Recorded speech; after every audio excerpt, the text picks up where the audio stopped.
awesome lane. This is Will Buchanan reporting for the Walk for Liberty. It's Friday, June 13th, 2008, day 61.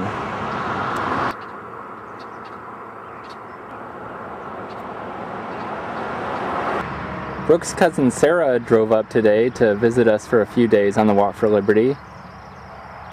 She and Brooke and I were at Safeway doing some grocery shopping. Brooke made an offhand comment, wondering if we had made it into the local paper. Because of the interview we had had yesterday, which I discussed in the last episode. So I walked over to the newspaper stand and was floored to see a front page above the fold article about us, complete with color photo, in the Lewiston Tribune. I thought it was a really positive article, and I'd like to share at least some portions of it with you.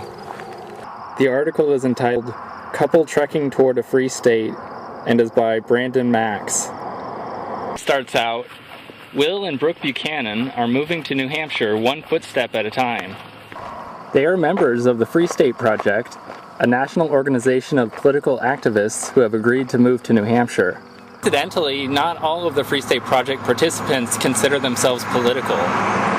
Some consider themselves apolitical, meaning they don't like politics and don't want to get involved in it. They choose instead to work toward a free state by educating other people through civil disobedience, or by simply living their life as if they're free and not a slave of the government.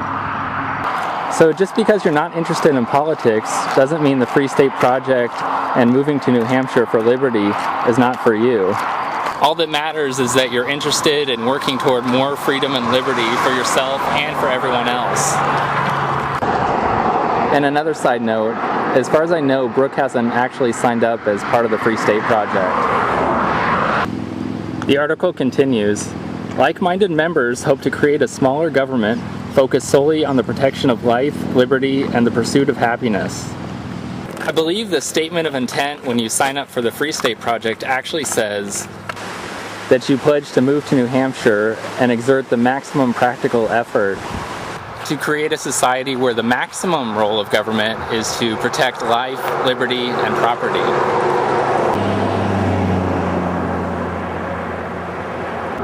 It goes on, the Buchanans are part of the first 1,000 pledge, meaning that once 1,000 members committed, they would relocate to New Hampshire by 2008.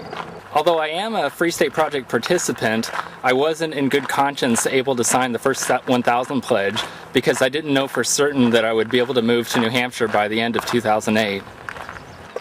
As it turns out, I probably will make it there by the end of 2008 after all. I did, however, sign the next 1,000 pledge, which I believe commits me to move to New Hampshire by the end of either 2010 or 2011, I'm not sure which. If you're interested in moving to New Hampshire in the next few years and would like to help inspire 999 other people to do so as well, you can sign up for yourself at pledgebank.com/next1000. I continue. The couple decided to make the trip by foot starting from Cannon Beach, Oregon, April 14th. They entered Lewiston on Thursday after 2 months of walking. We think of it like we're pioneers of old, just moving in another direction, Brooke Buchanan said. I was actually born in Idaho, so it was pretty cool when we crossed the border. My grandpa homesteaded along the Snake River.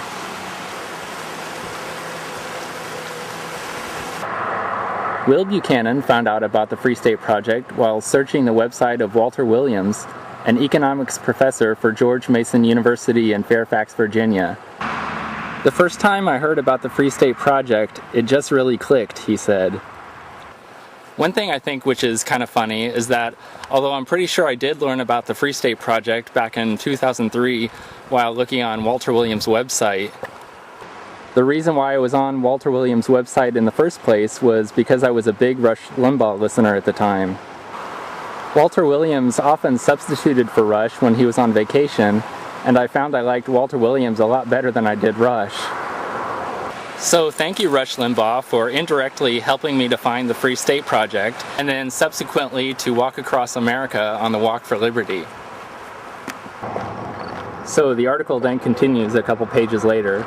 New Hampshire was selected by 5,000 of the organization's members from 10 candidate states, which were all very low population states, Will Buchanan said. Idaho was actually one of them. Because of the low number of people in New Hampshire and the large number of political positions in the state, it's easier to get elected to a position. New Hampshire has no seatbelt or helmet laws, no car insurance requirements, and does not collect sales tax or income tax. Basically, you take responsibility for yourself, Will Buchanan said. It's been 2 months since he sold his condo in Boston. It's actually been more like a year and 2 months.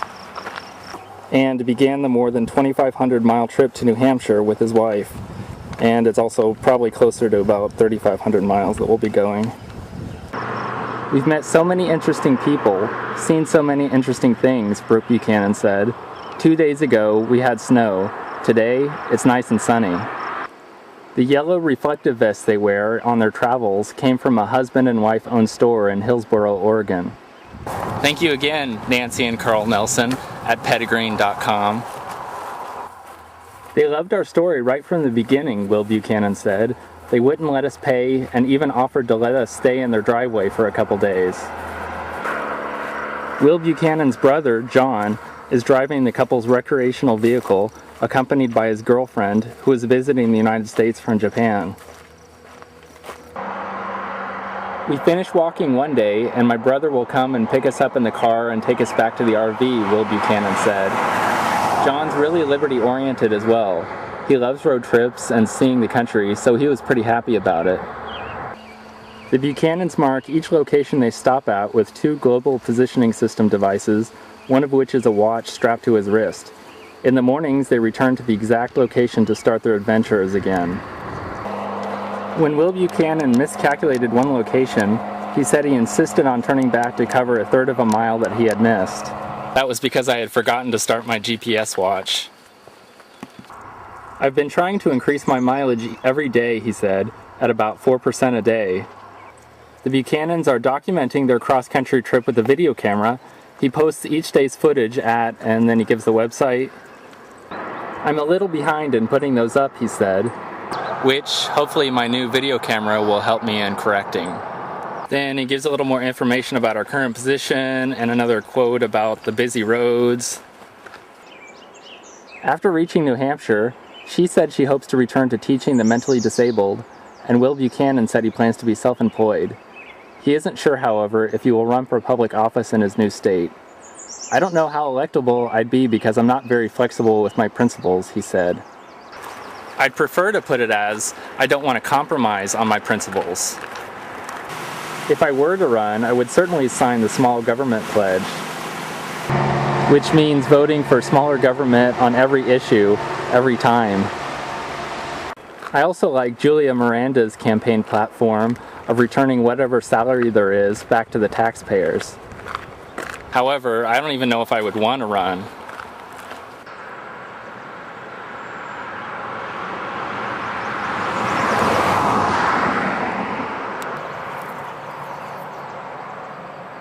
Finally, I'd like to say congratulations to Brandon Max for your first front page byline 4 days after you started at the Lewiston Tribune.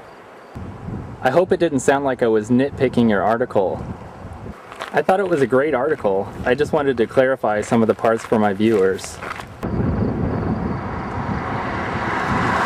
I walked 11 miles today, and here's my GPS position. This is Will Buchanan for blog.walkforliberty.com, signing off. Awesome lane.